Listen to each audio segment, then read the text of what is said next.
UFC 266, Brian Ortega versus Alexander Volkanovski. Nick Diaz is back. Myles, I know you are happy for this one.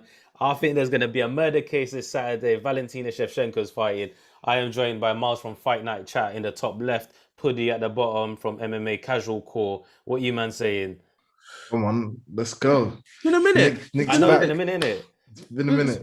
Been a minute. I feel like I don't know if I'm gonna have ring rust today. Might have a little bit of ring rust, but we'll see. We'll see how it goes. Let me ask you, man, a question, innit? Is this like one of the first cards, like in a minute, like in a couple of weeks, that you've actually been genuinely excited for? Or has there been something along the way that, yeah, but we might have just gone past it and not done a video on it? Do you know what? Yes and no. There's been individual fights here and there that have gripped my attention, like the Paddy Pimblett debut and stuff like that. But I will say, for the last maybe month and a half, when was AJ Mickey Pitbull? I would say since then to your well of Merab as well debuting. Those were the only two things that were also really gripping my attention. UFC, not so much. Yeah, the McKee and Pitbull was for me probably the biggest fight of the summer for me at the time, if I remember correctly. Yeah, man. Let's keep it real, bro. Things have been a little bit dry, bro. Like this is the first card. Yeah, that's fine. One championship's been on fire, man. They got a card coming up. I think it's next week. They had the Empower thing with the all-female cast as well. Yeah. They've been doing their thing, man. Go on, Myles. Sorry, No, I was just gonna say, man. Like, it's been a little bit dry. Obviously, this is the first card in a while that I'm sure we're all gonna stay up for. But like, obviously, this thing's kind of clashing, man. We got that AJ fight coming up. We need to get back, get a little bit of rest, and then watch this card, man. Yeah. By the time we all get home, it'll started already. Bro, it's the next few weeks because we've got that. Then we've got Lima MVP. What? That's the next week, isn't it? Yep. Yeah, next week, Friday. Then we got Cage Warriors as well. Yeah. I've got Arsenal Tottenham the next day after this one, innit? After this card as well, man. So I'm gonna be mash up come Monday. Absolutely finito. Yeah, especially after Arsenal get smashed as well. Yeah. But yeah, let's get into it. Yeah, never mind that. Cool, man. Let's start off main event. Brian Ortega versus Alexander Volkanovski. Puddi, let me start off with you on this one. Who you got? It's an interesting one. It is an interesting one because, firstly, can I just say that I just want to make it clear. I'm in the camp of people who believes that Volkanovski lost the rematch to Max Holloway. I do think Max Holloway beat Alexander Volkanovski. But with that being said, I also think that Brian Ortega, the way he's been talking recently, is very much like he's overlooking Alexander Volkanovski. I think Volkanovski, and let me know if this is one of my wild hot takes, I think he might be a little bit underrated. 100%. And I think the reason why he's underrated is because of the fact that Max Holloway took him into deep waters twice, and because of the controversial decision. But my thing is, like, and I've noticed MMA. This is a really big thing with MMA fans specifically. When someone loses or has a controversial decision with someone who's arguably the best in the world, possibly an all-time great, people start to underrate them to like crazy levels. Just like, for example, Conor McGregor, I'm not trying to fanboy here, I'm just using as an example. Like, Conor McGregor loses to Dustin Poirier, the best lightweight in the world, and it's like, he's done. Do you get what I mean? It's just a thing in MMA I've clocked. Like, you can, so with me thinking that Volkanovski possibly did lose that fight to Max Holloway, it's like, yo, let's relax. Max Holloway is a flipping beast. I say that to say, coming into this fight, I'm expecting Volkanovski to show that he is who I think he is. I think Ortega's good. I think Ortega does have some challenges.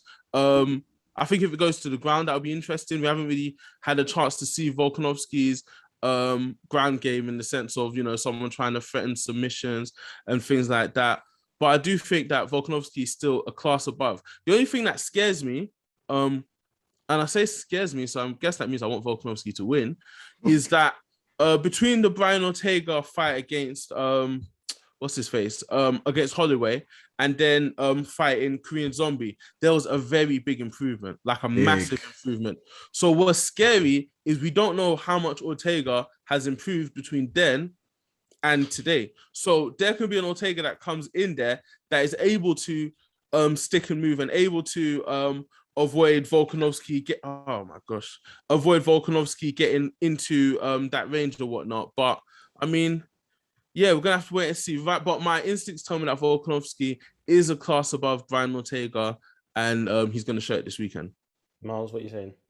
Yeah, it's hard to say, man, because like Puddi said, the improvement between Ortega's last fight was mad. Like when he beat up Chan Sung Jung, I was like, huh? Where did this come from? He went from getting his face lit up by Holloway to lighting up someone else's face. And I was like, okay, that's weird. So you don't know if that's gonna happen again. But the thing is, Volkanovski is so awkward, man. Like I don't know, it's weird because for a short guy, he's very good with range. He's good with his leg kicks. He stays far away. He's in and out when he needs to. And I think that's why a lot of people don't really check for him and like him, because it's like they don't understand why he's winning, but he's winning because he just does what he needs to do. He's just awkward, man. And in fact, they're both kind of awkward fighters. So I don't know, man. I've got to be honest. I don't really care who wins. I don't care about this fight at all. I'm just gonna keep it real, yeah. You see how like back in the day with Ultimate Fighter, they used to have the coaches who everybody cares about, so you put them together. I feel like this was an Ultimate Fighter where nobody cared about them, so you got to put them together to make people care. Like I had no idea. Like I knew what was going on, but I had no idea what was going on. Do you know? Yeah, what I mean? bro. Like, and I'm seeing little snippets trying to say that they're beefing and that, but I don't feel like anyone really cares, bro. Like, they're not entertaining personalities like that. Not at all. They're not entertaining personalities at all. It's forced, bro. It's like Volkanovski, he's just a chill guy, and Ortega's just dumb. He's just a dumb guy, bro. He's just a dumb guy, bro. I can't take him serious, man. But fighting wise, don't get me wrong. Like, we know Ortega's ground game is different, but whether he can get Volkanovski down with them big tree trunk legs, I don't know, man. Who do I think is going to win? I reckon Volkanovski, like Puddi said, I think he's going to show levels, and I reckon he's just going to be awkward and he'll just get the job done by decision, I reckon. See, I'd like to disagree with both of you, but I can't. I honestly can't. I see Volkanovski winning, man. And it's like you said, he does what he needs to do. He's efficient in terms of game plan, strategy, in terms of pressure, in terms of knowing when to move back, what to throw, when to throw, how to throw, how to get out of range. In terms of his leg kicks, I think will play a big factor in this fight as well. And also the fact that he's short and he don't have like long legs like that as well. So if Ortega starts trying to reach down to pick a leg and trying to take down, the leg's not going to be there. It's much different for like a rangier fighter that's got long legs in it. It's going to take us maybe a split second longer for that leg to come down. No matter how quick you throw it, that leg is going to be there. Whereas for Volkanovski, bang, and he's out. Just drops the leg straight away. There's nothing to pick. And he's good at picking his shots. His body shots are very good as well. His forward pressure is good. I like Ortega. Yes, the improvement in terms of his boxing against Korean Zombie was like high, innit? But Zombie's been hurt in like a couple of his fights, innit? It's not like he's not getting tagged anymore. It's not like he's moving. You know what I mean? So you can look good against Korean Zombie with significant improvement with a good game plan. Now, whereas Volkanovski, I think of like, you know what? You're training with Eugene Berman. On the feet, his fighters, especially the top tier ones, Volkanovski and Adesanya, maybe even Hooker, barring the Michael Chandler thing. No, actually, tell a lie, Hooker's been hit quite a bit. But let's say Adesanya and Volkanovski, they don't really get hit too much. They know how to operate, and for that reason, and I don't see Ortega taking him down. I don't, because I think Volkanovski's just got to stay standing for like 1 or 2 rounds, chop at the legs, 2.5 rounds, I'd say. And then Ortega's not going to have the energy to take him down after. It's going to be a bit like Max Holloway. Like, he couldn't take Holloway down. He tried, he couldn't. He was just tired. And when you're getting beaten up on like that, you're not going nowhere. Correct me if I'm wrong, yeah. And I'm probably wrong. But Ortega isn't necessarily like Ortega's got an amazing ground game, but he's not someone that really tries to spam and shoot for takedowns like that anyway. He seems like someone that like the fight goes to the ground due to like the circumstance. So maybe like there was an opening and he's jumped in for a guillotine or a triangle or something like that. But he's not really like, I actually think he prefers to stay standing and yeah. He does, but then this is where I say, you know what? Do what you're good at, like what you're very good at. Like, try to take him down. Like, put the pressure on so you end up down there. But if you want to stay standing with Volkanovski, I am 100% sure Volkanovski's going to have a good game plan. He's been training in America as well. He's not even flying out from New Zealand. We'll get onto that as well with Dan Hooker and Nasrat a bit later. Sorry. But yeah, I think he should try to take him down. But that's Volkanovski's game as well. So I don't think it'll be easy, because Volkanovski likes to use his wrestling as well to pressure. He mixes it in, efficient. He mixes it in, good striking, then try to take you down, smash you. You get up, strike again, and then So that's why I'm picking Volkanovski. The only thing I would say for Ortega is that Volkanovski did get touched up a little bit by Holloway, but Holloway doesn't really have the power to like really get you in one shot. Ortega's pretty powerful, bro. Especially if he lands that elbow that he landed on. What's his name? What's the short guy, lightweight champion, Frankie Edgar? Yeah, brother. If he lands that elbow, was that not uppercut? No, that was an uppercut. Uppercut from hell. Was it? Yeah, no, uppercut from hell. Uppercut from hell. Are you sure? I'm pretty sure that was an elbow. Uppercut. It was on. Okay. Yeah, but yeah, man. If he lands any of that stuff, man, it's peak, man. He's got some power. Yeah, but I reckon what's his name has got like a chin. He's got like a proper chin in it. Yeah, true. So we'll go with Volkanovski. Co-main event: Valentina Shevchenko versus Lauren Murphy. You know what? No disrespect to Lauren Murphy. I don't think we need to spend too much time on this. And this is not disrespect to her. She started the game late, whatnot. She's done her thing to kind of, I think it's a 5-fight win streak she's on to get to a title shot. Respect for that. But then this is more so testament to how good Valentina Shevchenko is. Yeah, this is testament to how good Valentina is. That's it. It's nothing to do with Lauren Murphy. It's just you're coming up against someone that's just levels above everyone in that division. And that's about it. Yeah. Valentina Shevchenko knockout, second round. Now, actually, tell her a lie. Lauren Murphy's not being finished and she's tough. Maybe third. She finishes her in the third. I think the thing is, okay, so this is the issue with fighting Valentina. So it's quite interesting. You brought up that Lauren Murphy came into the game quite late. So Lauren Murphy, she's 38 years old. So realistically, timing wise, it's probably going to be her one and only shot. She hasn't had a title shot before, actually. No. Valentina Shevchenko is exponentially better than all of the women in her weight class at everything. It just is what it is, okay? And I feel like the only time that Valentina is eventually gonna possibly fall off, because I don't see anyone catching up to her, is when Father Time catches up to her. But then when you look at it, Valentina is only 33. Like, if anything, she's probably still in the prime of her life. So whenever Valentina is fighting anyone, I just kind of say there's only one thing that they can do: try to make the fight as dirty as possible, in hopes that you're going to catch Valentina with something.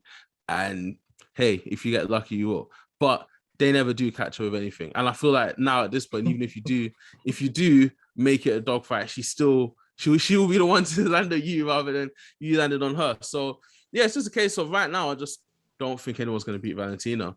And the thing is, me personally, I don't mind watching the champion run through everyone card after card. I genuinely don't mind it at all. Really, the only thing I don't like, it's not like she's not had really a grueling fight, like anything like too testing in it. She's been wiping the floor with everyone.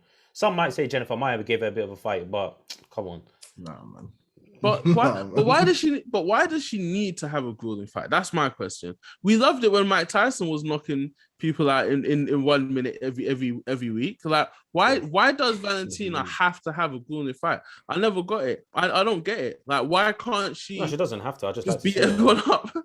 I don't mind that either. I don't mind her murking people left, right, center. This fight is another one, man. Nobody cares about this, bro. Let's be honest, man. Nobody cares. Like, look, Lauren Murphy deserves the title shot. Coming off like a 4 or 5 win.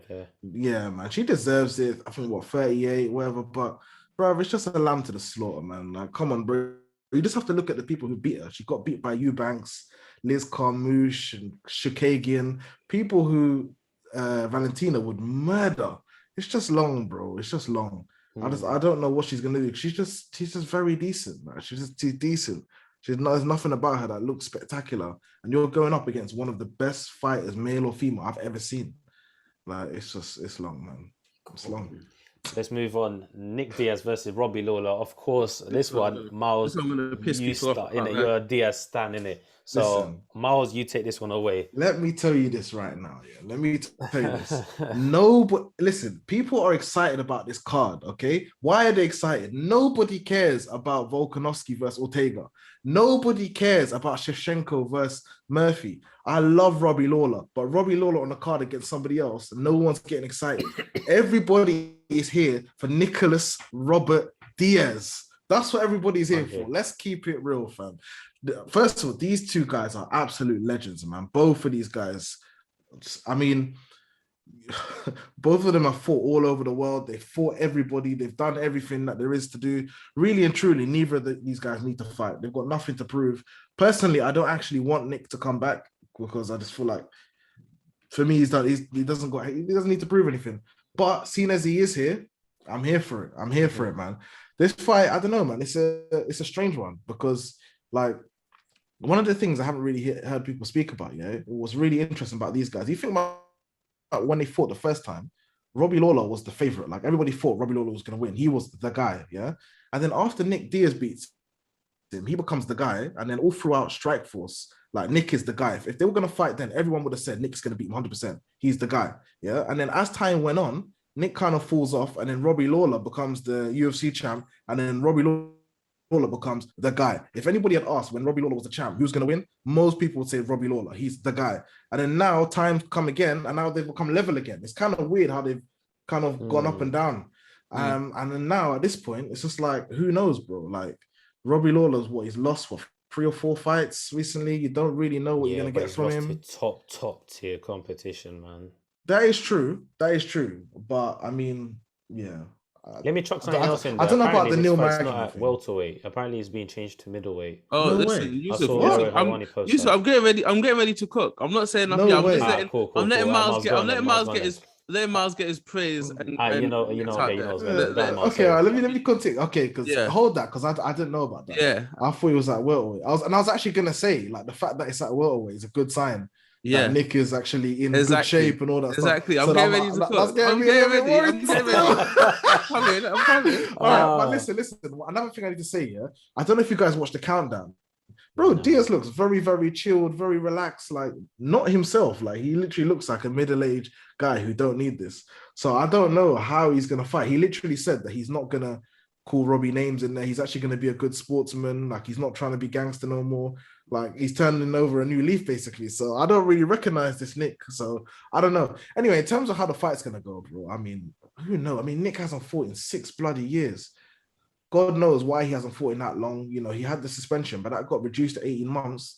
He just decided to just get drunk and high. So I don't know. And then as far as Robbie goes, bro, I mean, he actually looked good in that Askren fight. I can't even lie to you. Until he got that controversial stoppage, he looked good. So really and truly, who do I think is going to win? I think Robbie's going to win. I'm not going to lie to you. I think Robbie's going to win. But, you know, I'm a huge Nick Diaz fan, so I'm rooting for Nick all day long. Come on, Puddi. Cook. You've been marinating. Am I muted? No, okay, I'm good to go. All right, so, okay. Don't talk too crazy, you know. Firstly, Myles, I'm just going to jump on your statements that you just made. You said Nick Diaz looks like a middle-aged guy who don't need this. Nick Diaz is a middle-aged guy who don't need this. That's why he looks. Firstly, let's just get that. Like, that's literally what he is. Okay. Now, I'm going to jump out the window and say I think it's going to be a very boring fight. I think it's going to be a dry fight. I think it's going to be a dead fight. I think what everyone thinks it's going to be is not what it's going to be. Now, listen to this. And once again, I always say, if I'm wrong, correct me. I feel like ever since Robbie Lawler fought Rory McDonald and got knocked out by Tyron Woodley. I know there was a fight in between with someone. I can't remember who, Carlos Condit, but the McDonald fight. Huh? What a fight that was. Yeah. But ever since then, I can't lie to you. Lawler has, to me, he's looked a bit gun shy. He's looked a bit gun shy to me. He doesn't look like he wants to get in a war like he did against McDonald anymore. I feel like I don't think he wants a war like that anymore. And let's not forget, when him and Diaz first fought, they were like 20 and 22 years old. These were young guys that needed this. I don't think that same hunger to have a crazy ass war is still there. Now, when I watched Robbie Lawler fight RDA and Colby Covington, one thing that pissed me off is because I hate when commentators they really were jerking off Robbie Lawler in these fights when he was getting punches thrown at him and he was doing the whole rope-a-dope and I'm dodging all your punches and blah blah blah blah blah. I don't know if you remember that sequence where they're throwing like 20 punches on him and he's like dodging them and stuff like that and whatever. And I'm just sitting there, I'm just thinking like, this guy is he's just inviting pressure, absorbing all the pressure. He's not really throwing much back. He's just I don't know. It just all seems very gun shy to me. Like, I know it looks cool when he's trying to dodge all the punches and blah blah blah. But I'm sure RDA like threw like 20 unanswered punches, like something stupid like that. It was ridiculous. I like this, Puddi. The more you're talking, the more I'm getting more confident for Nick. No. Oh, yes, I agree. No. So that's why I think Nick Diaz will beat him. Because in the last few fights, when I've seen Robbie Lawler against guys that are actual swingers, maybe not guys that have the most power, because Kobe doesn't have KO power like that. He's actually invited and let people tee off on him fairly relatively, not really throwing much back to make them that nervous. Ben Askren can't strike. So I feel like he was able to approach Ben Askren the way he approached him. But generally, I feel like he's been a bit gun shy. And I think Nick Diaz is going to be able to have fun with him. Now, this is my thing. I know we mentioned Morning Combat, the resume reviews and stuff like that.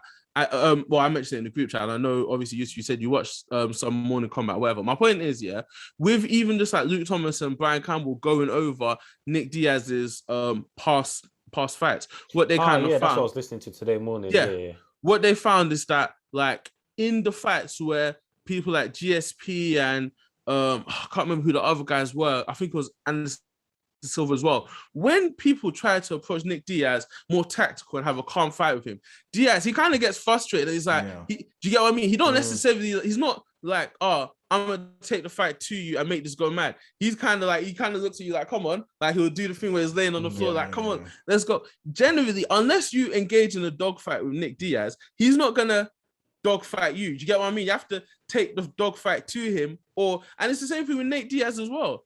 Nate Diaz, he'll land a punch on you and he'll point at you like, look, see, we're going now. Yeah, let's go. Sort of thing. Nate will bring the fight to you a little bit more, but we even saw it in the Leon Edwards fight. Nate didn't step on the gas. These guys generally, they step on the gas with people who are ready to like go with them. Like Conor McGregor was ready to go with Nate Diaz. And that's why they kind of had those exciting fights. Do you get what I mean? So I say that to say that I think it's going to be a boring fight with Nick probably teeing off on Lawler.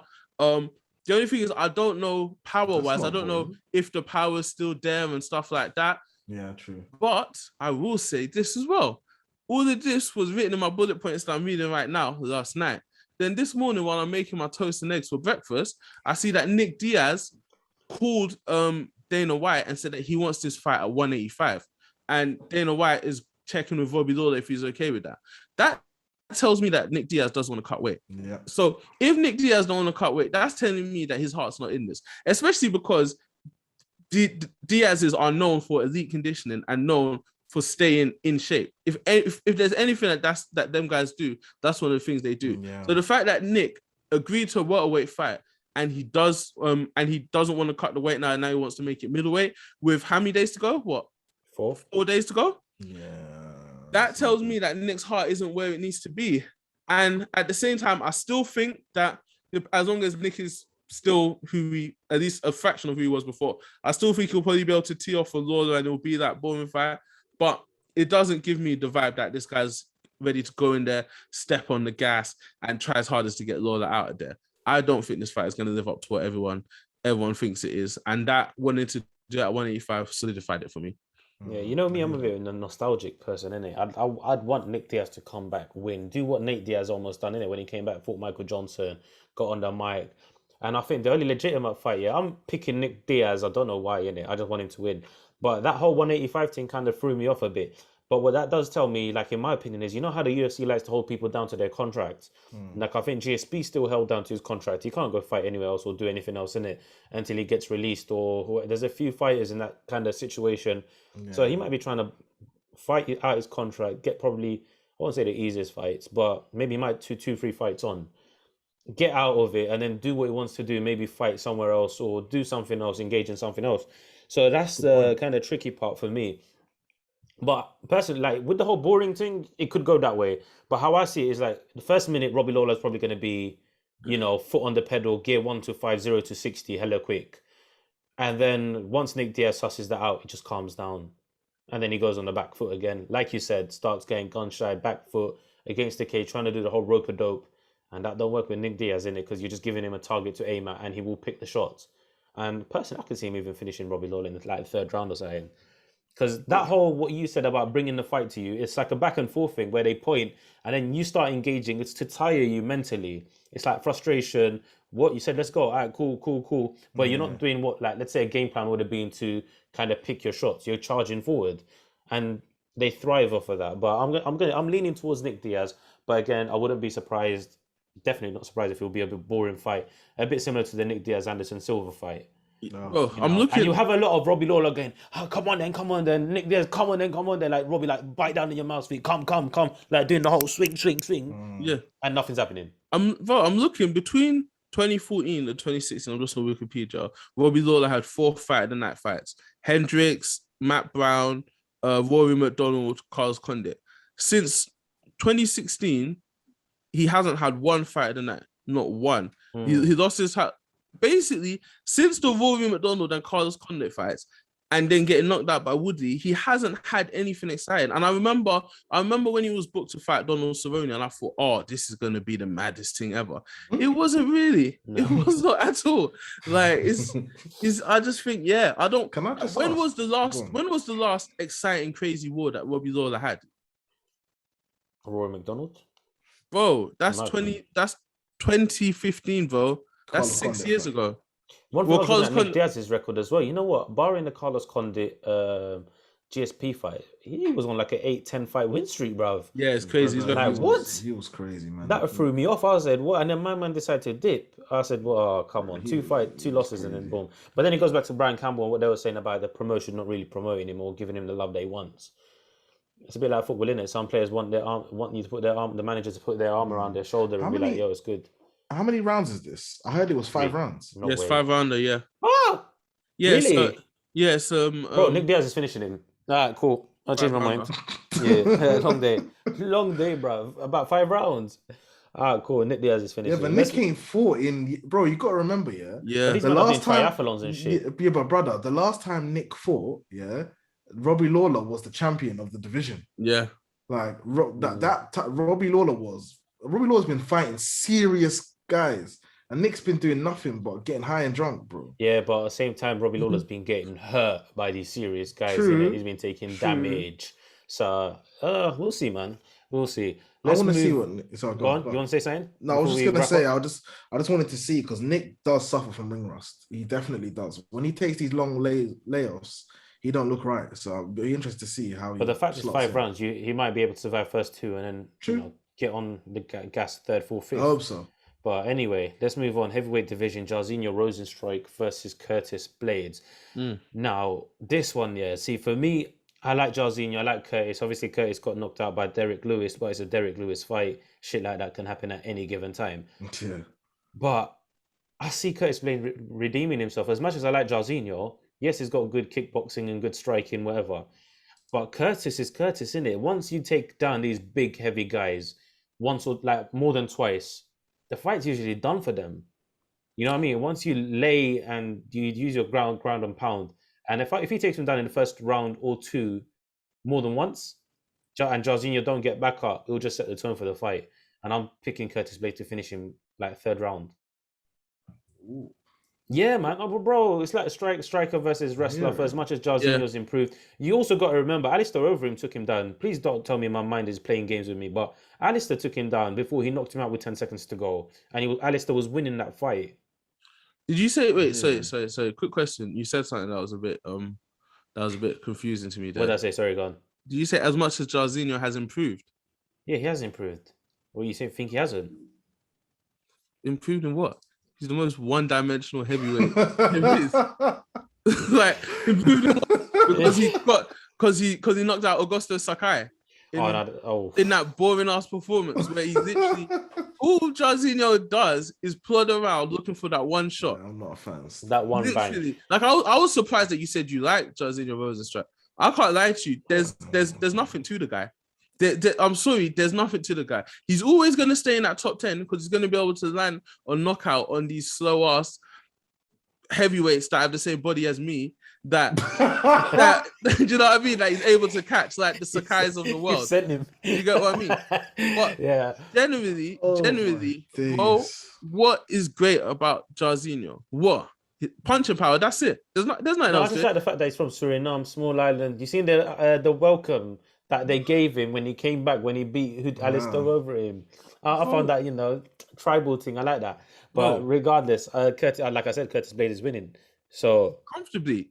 I've got with him. ease. I've got Curtis Blaydes KOing him via ground and pound. Yeah, Okay. ground and pound, The third fact of the round. matter is, Rozenstruik, not only is he so one-dimensional, he lets you do whatever you want to. Like Cyril Gann was literally practicing techniques on him. Like Gann's like, That okay, fight let me. was terrible. Gann was just Yeah. testing out new things on him, and Rozenstruik did nothing. And the thing is, Rozenstruik, he doesn't even do anything to actually even set up his knockouts. He catches them, but he's just so one-dimensional. It's good entertainment. The only thing that I could try, because I was trying to draw out, let me find some sort of talking point. There has to be something in there that I can get out. How much has Curtis Blaydes' chin recovered since Lewis decapitated him? Because that was only February 20th. That's what I was gonna March, say. May, June, July, August, September. About 6-7 months. That's not that long ago. And it was a very, very, very heavy knockout. Like the knockout was so bad. I showed my housemate, and my housemate was like, "Raw, like that you shouldn't have landed those ground and pound strikes. Like it was too much. It was unfair. Like, do you know what I mean? You know when people like are worried for your life. Like he got dusted. So that's my only thing. It's like if his chin hasn't bounced back from that yet, then gun shy. Yeah, and if Rozenstruik lands, it might have a worse effect. Do you get what I'm saying? So yeah, that's. Do you think 6 months, 7 months is long enough to kind of recover from a shot like that? I know we're no scientists or doctors, but do you think 6 months, 7 months is enough? I mean, I remember when Stipe fought Ngannou and Ngannou rocked him a few times. But Ngannou obviously lost, and then Stipe went and fought DC, and DC landed once, and Stipe went to sleep, and everyone was like, Stipe was still feeling it from the Ngannou fight, from some of those punches that he landed, and that's why it was so easy for DC to knock him out. Whether there's truth to that, I don't know. But after that, after Stipe took some time off, it was all right. Every time DC landed him, he didn't fall the same way he fell that time. Do you get what I mean? I could just imagine.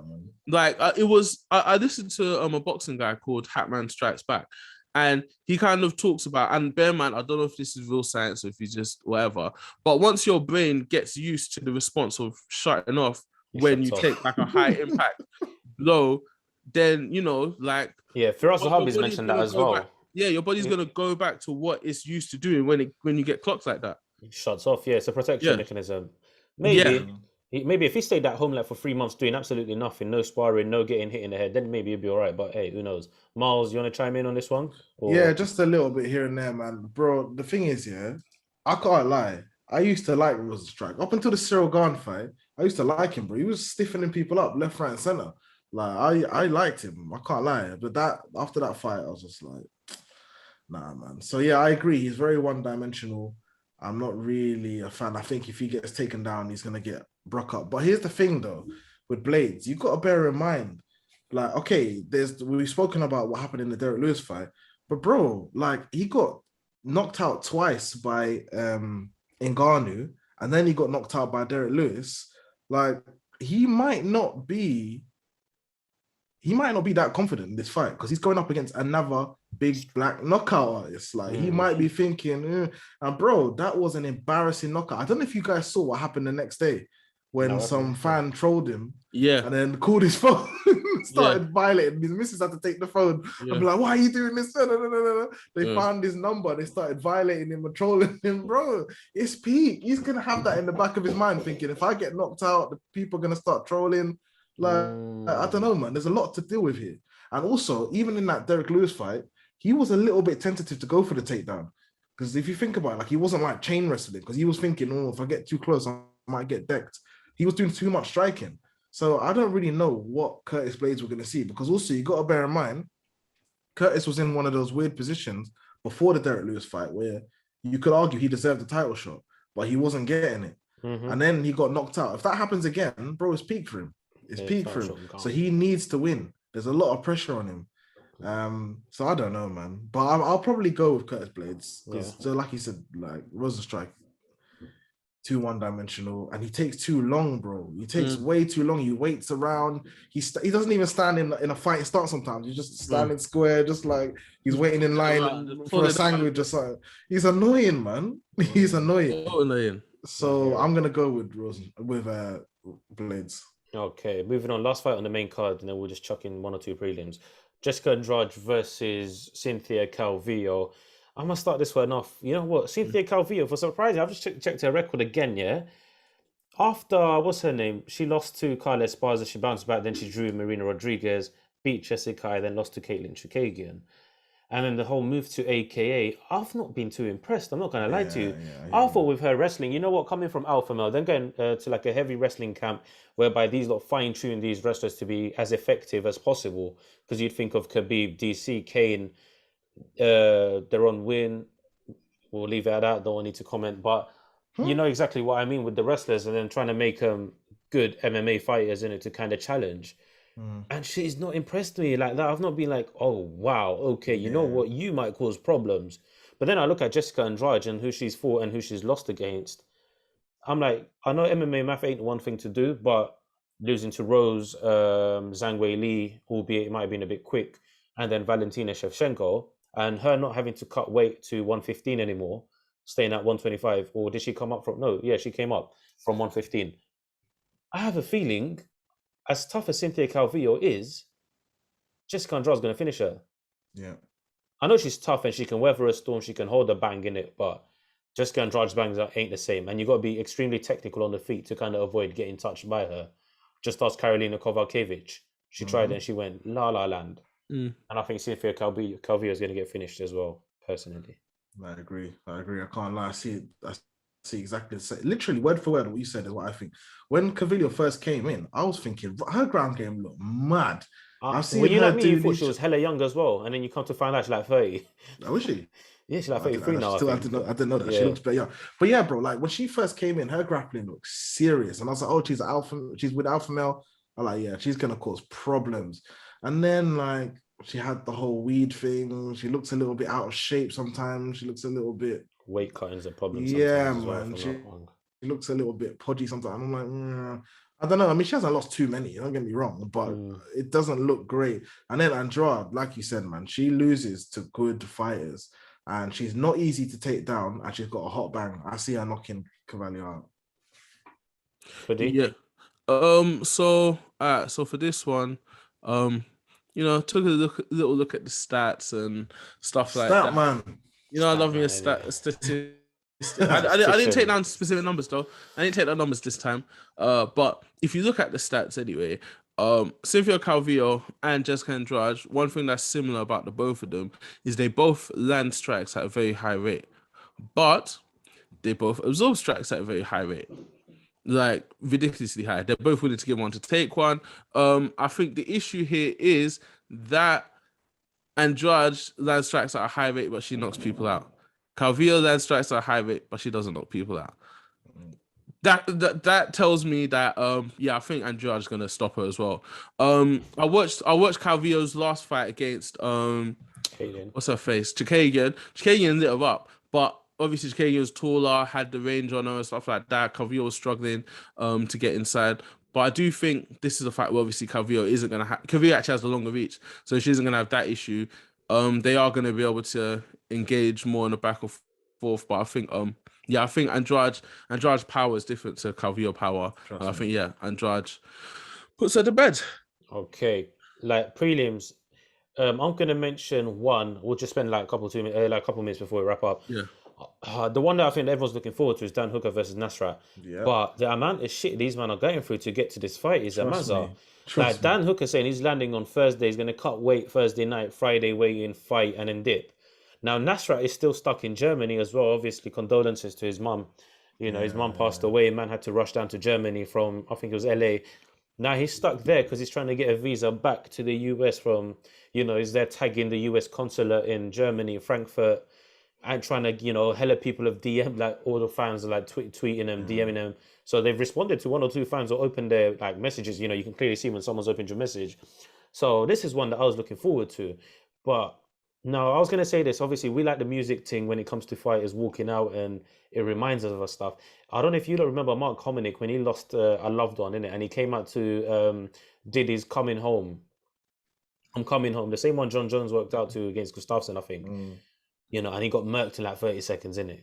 Because the commentators all the way through coming home, you know what? He's lost his trainer, he's lost his head coach, this and that. Yeah. Give him fire. Then he got murked by Korean Zombie, hella quick, innit? In his hometown. Now, for me, Nasrat, I was like, you know what, bro, just take the time off, man. Yeah, You know what? literally. Rather than running up and down, just take the time off. You know, you don't want one of them ones. You know, my mom just passed away. I'm fighting for her, kind of thing. It works out sometimes. Sometimes it don't, innit? And when Rarely. it don't work out, it's bad, innit?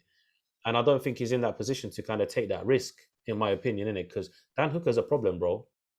Dan Hooker, but then he might have the advantage of Dan Hooker stepping off a flight on Thursday, cutting weight. But then guess what? He's doing the same thing. Yeah, this is it. You know what I mean? So it's a This tricky is one. it. But hey, This is it, man. that's that one for that prelim. Puddi, you go with yours, and then Myles, you wrap up with one. Or if you want to talk about Nasrat as well, you can. Go on, Puddi. I know you picked the Chris Daukaus, and is it Chris, Yeah. Chris in it? Go on. You know what? Yeah, I always get the Daukaus mixed up. Yeah, Chris Daukaus, ranked number 10 in the heavyweight division, taking on Shamil Abdurakhimov, who's ranked number 7. The reason why I'm interested in this fight, simply because I feel like heavyweight is a division that it's a little bit open in the sense that there's space for a few contenders to come through. Generally, a lot of the guys at the top of the food chain, the Curtis Blaydes, the Rozenstruiks, all of these guys, they've all lost to each other so much that it needs some fresh blood. So there's space for like the Tom Aspinalls and the Chris Daukases of the world to kind of squeeze their way into there. So yeah, 10th versus 7th, very interesting fight. Now, the issue here though is Shamil hasn't fought since September 2019. That's worrying. It's interesting though because he's still ranked. I think he's still ranked because he has been trying to make fights. They just keep on getting cancelled. Abdurakhimov, yeah, he's Dagestani. He doesn't use his takedowns that much though. He's not necessarily like the rest of like the Dagestan fights and stuff like that. But it's an interesting fight because I want to see how Chris Daukaus does in his first real test. After this fight, there might actually be shouts, depending on if Daukaus loses or people say, they might have moved him too quickly. Because when I actually looked at Daukaus' record and looked at the puddings that he's fought, I think it was Nascimento, whatever his name is, you know, but the guy's like name was like Yogi Bear. That was his nickname. That told me everything I needed to know. And one other Don. And then he fought Alexei Olenek, who isn't necessarily known for his striking. I was just like, yeah, he hasn't really fought anyone that's going to fully challenge him. Then for him to then have to fight Shamil as his first real challenge, it's a bit peaked. You get what I'm saying? So yeah, I'm interested to see how he does doing that, because if he does win that fight and he wins it good, there's a chance that Daukaus could, well, he'll at least take that 7th spot, and then he's looking at a top 5 fighter. So yeah, I think Daukaus and what's his face, Tom Aspinall, they're the two guys that are climbing up in that heavyweight division. And I do think if Daukaus is able to get past Abdurakhimov on Saturday, we're going to be like, all right, cool. Yeah, he is legit. And if Tom Aspinall obviously keeps rising, I do think within the next year and a half, we're going to be seeing those guys as the ones that are going to be fighting the Curtis Blaydes, the Rozenstruiks, the Gans, the Ngannous. And yeah, it's going to be very interesting fights. I think a lot of these guys coming through, their hands are quite fast. Daukaus has got some fast hands. Aspinall's got quite a lot of skills. It is interesting to see within the next year and a half, who's going to be the one that's going to be causing problems for someone like Ngannou. Because we haven't actually seen Ngannou really stand and scrap with anyone yet, because no one's been able to. No, it's his power, bro. Do you know what I mean? Like, no one's been able to, like, it's going to be interesting. I know I said earlier, like, oh, why does someone have to have a grueling fight? But it will be interesting when the day comes when him and someone can stand and scrap, and it's just a 3-round, just 5-round, just dust. That's what him and Lewis was supposed to be, bro. Yeah, we saw what happened there. You know, we saw what happened there. Yeah, I haven't got too much to say, really. I just want to give a couple shouts, man. Marlon Moraes, I really hope that he can get a victory. He's going to get wrestle fucked. Watch. I know, man. But I want him to get a victory just because, like, I do actually like the guy, and it's a bit dread, man. He's on a 2-fight losing streak, and it's not looking good.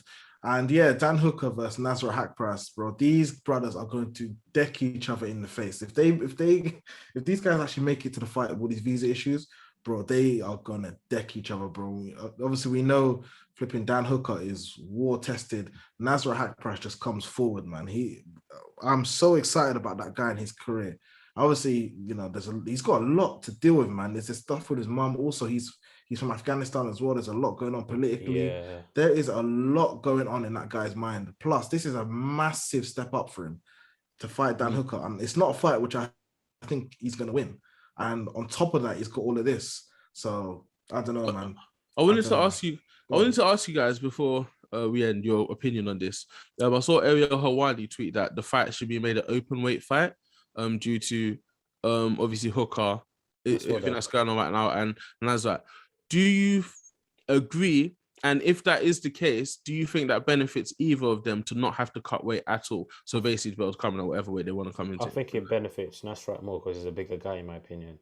But I'd say, you know what? Maybe don't do it at 155. Do it at 170. Yeah, do that. You can't 170. Go a division up, 15 pounds up. Yeah. You know what I mean? Because look, if you think about it realistically, if they are cutting to 155, how much are they cutting? 20 to 20, like let's say 15 to 25 pounds. Give him a 15-pound ply. 10 pounds ain't that hard to cut. Hooker's a big boy, you know. Who? Hooker's a big boy. Yeah, exactly. That's what I'm saying. He fought a heavyweight. Yeah, but he's not cutting any more than 25 pounds, bro. Yeah, Hooker fought a heavyweight. What the fuck is going on with these New Zealand Donnies, bro? Alexander Volkanovski too, bro. Shit, okay. No, but still, look, watch. Give him 15 pounds in it, because there's no way you're cutting more than 25 pounds. The only time you're cutting 30 pounds in a week is if, like, legit you fucked up on your training camp, innit? So I'd say give him 15 pounds, make it 170, maybe even 175. So, you know, or I'd say 170. 170 is kind of the medium, innit? So if they are cutting weight, it's only like a 5 pound overnight weight cut. Jump in the bathtub, put your sweatsuit on, hour, boom, you're good to go. I'll keep it at that. That's it. Yeah. Yeah. All right, man. That's UFC 266 preview. Thank you guys for jumping on, man. These guys' links will be in the description. Puddi MMA Casual Call, Myles MMA Fight Night Chat, not MMA Fight Night Chat. But appreciate you, man, coming on. Like, comment, and subscribe. And I'll see you, man, on the next one.